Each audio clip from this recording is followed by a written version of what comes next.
So my topic today is new issues related to conflict of interest. What constitutes a conflict of interest in medicine is actually heavily context dependent to our practice and what our practice patterns are. And so to prepare this talk, I essentially conducted a thought experiment about actually a lot of the material you heard in the previous three talks to think about how rapidly the sand is shifting or the ground is shifting under echo practice. And then I'm going to basically do an interpretation of what types of conflicts of interest that will potentially present for us in our labs and in our practices. My only disclosure is that I am president-elect of IAC ECHO, and I will be discussing accreditation in my talk, but the views that I express are my own and not those of the IAC. So a conflict of interest, the definition I took actually is about a quarter of a century old and comes from a really excellent New England Journal paper from the early 1990s when there was a rising interest in detecting conflict of interest and preventing it from happening. And so a conflict of interest is a set of conditions in which professional judgment concerning a primary interest, which is often our patient, is unduly influenced by a secondary interest. This is actually a sort of a post-mortem diagnosis by hindsight, and so I'm also, of course, quite concerned about potential conflicts of interest, how we identify those, how we basically publish those, and then how we mitigate those. And so I'll use the terms potential and conflict of interest somewhat interchangeably in my talk today. Obviously, the main difference between a potential conflict of interest and a true conflict of interest is it's too late to do anything about a conflict of interest once it's happened, and particularly once your name is published in the paper, it's way too late. Conflicts of interest typically apply to individuals or organizations, but it can be through combinations of both because individuals obviously work in organizations. They can be financial or non-financial.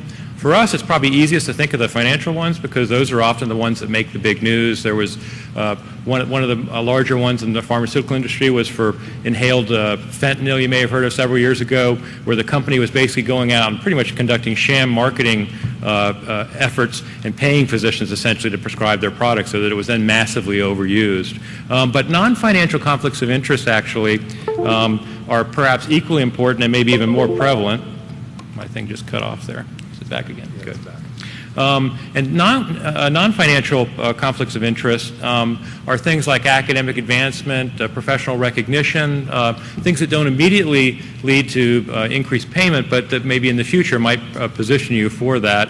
And they're much more subtle, and actually there's probably a lot of inter-observer variability about those as well. The key thing about conflicts of interest is that potential conflicts of interest, as much as possible, should be disclosed and managed. And that's just part of our professionalism. As physicians, we're professionals. We contract with society to provide services, and we say we'll hold ourselves to a high standard. And if we don't do it ourselves, Congress will do it for us, as they did with the Sunshine Act for pharmaceutical excesses. And I think most of us would agree we'd probably rather do it ourselves rather than have Congress come in writing rules for us. There's a long list of potential conflicts of interest. I just want to bring to your attention a few of them. We all know that gifts to provider now are pretty much unacceptable. It's been shown that they alter our practice. They're very effective. That's why industry has used them over the years. And it's my position that we should no longer accept any gifts. If you work in certain states, of course, it's actually the law, not just an opinion. Pharmaceutical and device research is very, very controversial because we have to partner with these industries in order to develop. In cardiology, we're critically dependent, and so we can't simply build a firewall between us and them. And so it's a moving, a shifting line of potential conflict of interest over time. In the last 8 years or so, a conflict has arisen for many of us because of percutaneous interventions and clinical trials. I've experienced some cases, my own patients, where you had to decide, in some of the trials are very hard to enroll in. You find the right patient, and they often have to wait a while to get into the trial. And sometimes waiting is not good for a patient with severe valve disease. And so many of us in the audience who have actually been managing patients for percutaneous valve disease over the last few years have experience with this. And you obviously have to do the best thing for the patient and also the best thing for society in the future when we accumulate research. Guideline development is an area where there's a huge potential for conflict of interest. I think it's been managed very well over the years by the cardiology community. Increasingly, we have more and more diverse members on guidelines who have to reveal their conflicts of interest and are not just in that one area because, of course, that won't work. It is recognized, though, that there are some experts in some areas who basically, even though they may appear to have some conflicts, have to participate because there's so few experts available to draw from. What I'd like to do now, and go along with the title of my talk, is just about get you to think about two areas where conflict of interest is likely to be changing in the next few years. As you heard from our first three speakers, things are changing more rapidly now, and particularly the year 2017 is a benchmark because they're going to be collecting data on us starting next year, which is going to influence our 2019 payments. And it's a zero-sum game with as much as plus or minus 9% penalty or reward coming for us. And so bundling and capitation of care is going to have a huge change on how we take care of our patients. We're switching from a fee-for-service model, which has served us fairly well, maybe society not quite so well over the years, to an episodic base or a bundled base, or what's somewhat equivalent to fee-for-service, but with a demand that we produce quality metrics along with that fee-for-service effort in order to show we're doing the right thing. So what that's doing in the Echo Lab is it's going to change us from an income center to a cost center, basically. So in industry, an income center is one that fairly reliably produces income over time, given an investment, and a cost center is viewed as a place that just is an expense. Being an income center, it's easier, for example, for us to acquire top-of-the-line equipment every year because you have this income line that comes through, and you can say, look at all the money we made. Well, we need to keep, our systems are getting old every 3 years. We need to basically put in a depreciation plan. If you can imagine being in a cost center, you're going to have to justify to your administrators buying all that top-end equipment, hiring highly trained sonographers, and hiring enough of them to provide the service, and you may not have that income line on your statement. It might be, perhaps it's a unit of service line, but one can imagine there might be actually a disincentive to buying the latest equipment, to having the highest trained sonographers and having enough of them. So if you're engaged in running a lab today, I would encourage you to start thinking very carefully about how you're going to be making that argument, because the metrics for it are going to change over time, and it's not just going to be purely income. It's obviously not going to happen all at once. It's going to be over a gradual period of time, but it is changing very, very rapidly. Now, it's possible that the appropriate use criteria, as the previous speaker mentioned, might be somewhat helpful to you. The problem with appropriate use criteria is that I call it sort of a useful pause in the diagnostic process to think about, should we really be doing this? But they really don't help you with whether a test is actually necessary or not. You can consider a patient who had the same test 2 weeks in a row for the same indication, and you might say, well, the second test was probably completely unnecessary, but let's say their whole clinical circumstances changed in that week. So the week before, what might have been considered an inappropriate test suddenly becomes a very appropriate test. And so I don't think the appropriateness criteria are going to help us a lot. We obviously, as Dr. Picard said, should be already working on these. And as Dr. Douglas said, it's inherent in us in our labs to be following this. The strongest things for us are not guidelines, which are sort of shoulds or should nots, but which are performance metrics, which are must be done, must be documented. Unfortunately, echo does not show up in a lot of performance metrics today. It does, for example, for assessing LV function in patients with suspected LV dysfunction.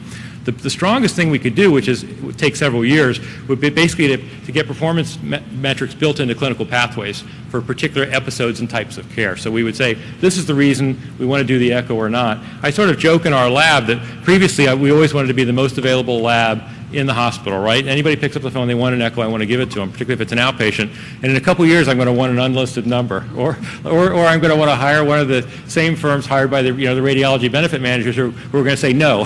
The first thing, we're going to have a recording on our phone will be no, call us back in 3 days if you want that echo. But this is actually serious, is that we could be facing a totally different environment about how echoes are ordered. And of course, I think one thing though is that the current ordering patterns show that referring physicians value echo, and they're not going to suddenly just stop doing it.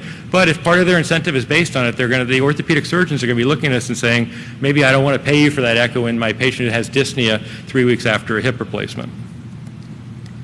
A second thing that's come about in the last few years is that several organizations, which are sort of traditionally thought of as providing member benefits, have actually looked at alternative income sources.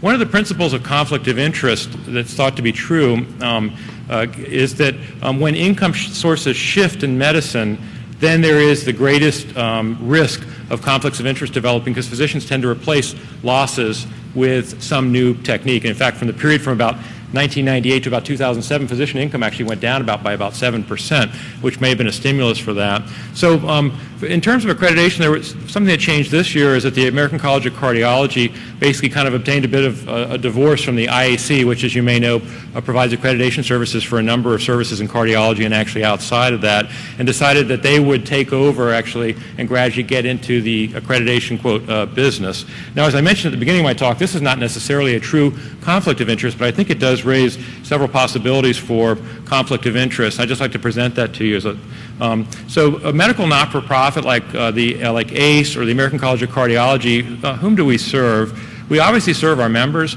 but if we only serve our members, we're basically a trade union. And so we really don't even deserve like tax-free agreements from the government or anything like that. We're just providing members with whatever they need to deliver their services. So we obviously have to also serve through our members, the patients and community. And in fact, providing community benefit is the basis of our not-for-profit status. And sort of the big problem with this is who do you focus on first? Do you look at your members or do you look at patients and community? If you've ever sat on the board or been in a leadership position on any type of medical not-for-profit, you know that providing value to members occupies a fairly significant part of your discussions, actually. You have to do that. The members provide support, financial support for the organization. You need a profit. You need some profit margin to keep going, because no margin means no mission. On the other hand, though, we like to think of ourselves actually probably as mainly focusing on patients and community, and our members helping them to do that so that we are not a trade union, basically. And in terms of accreditation services, if we have an organization that focuses on providing a lot of member value and now has accreditation standards within the same organization with no firewall, then you're going to have discussions within the organization saying, gee, this accreditation standard is going to actually make it harder for our members to do something. Some of them might drop out, et cetera. I was actually involved in something like this with the American College of Cardiology several years ago with actually Dr. Steinbach, who's giving the next talk. When the IAC published the standards over the years, the intent is to gradually improve the level of the standards, to pull things up to what Dr. Picard said about higher and higher benchmarks, while recognizing real-world practicalities of how difficult it is to do echoes and report on them. And so we gradually try to enhance the standards. The group about 6-7 years ago proposed that every reader should be MBE certified, actually, by about 2015. And of course, around that time, we got a flurry of negatives, which actually came through the American College of Cardiology, representing well their members, saying, you know, we have all these circumstances where the average reader cannot obtain MBE certification in time. There was also a negative movement at that time, similar to the MOC movement. So Dr. Steinbach and I worked very carefully with Bev Gorman and then Thad Waits from the ACC, who was chairman of the Board of Governors, and over a several month period, we gradually adjusted the proposed standard before we presented it to the public for approval. And I thought it was a really successful process where we kept in mind the benefit to the members of the ACC, for sure, and what the ACC was concerned about, because they had to deliver the care to, but we also kept a focus on the patients and on the standards themselves. One can imagine if all of those people had been in the same organization, that we would have been arguing basically against, for example, the membership part of our organization, the budget and finance group, rather than keeping it much cleaner. And so I think, well, I can't say for sure that the fact that larger medical organizations are going to take on accreditation is a problem. And in general, having competitors for accreditation is actually encouraged. You don't want a monolithic one sort of firm doing it all, but you have to be very, very careful about what the organizations are going to be. And so I'd just like to present my whole talk as a thought experiment to you, to keep an eye on the things you do in the next few years as the ground shifts under us, because we are going to be under a lot of pressure, and we have to make sure that we identify these conflicts and mitigate them. Thank you.